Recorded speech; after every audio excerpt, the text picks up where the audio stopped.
হবে না। গুনাহ করছো, পাপ করছো, অনেক পাপ করছো, অনেক অন্যায় করছো, নৈরাশ হবে না। আমার কাছে ফিরে আসো, আমার কাছে চাও, আমার কাছে প্রার্থনা করো। আমি আল্লাহ রাব্বুল আলামিন তোমাদের সব গুনাহ ধুয়ে মুছে তোমাদেরকে মাফ করে দেব। এই জন্য আমার আমার দ্বারা তাহলে বলেন উনি কইরা আল্লাহ ওই আয়াতকে উনি কি মানলেন? এইরকম মহিলা বাবা যাবে পারবো, অবশ্যই পারবো।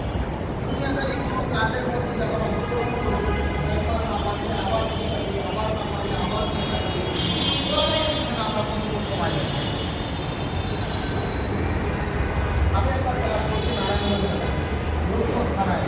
যেদিন কোরআন শরীফ হাতে দিলাম, ওদিন একজন মুরব্বী আমার দাদা সম্মান করে, উনি আমাকে জড়ায় ধরে হাউমাউ করে কাঁদছে। আমি বললাম, মুরব্বী আপনি কেন কাঁদলেন? দাদু ভাই আপনি কেন কাঁদলেন? হুজুর আফসোস লাগে, কাঁদতেছি, দুঃখে কাঁদছি। আমি বললাম কি দুঃখ? আজকে আপনারা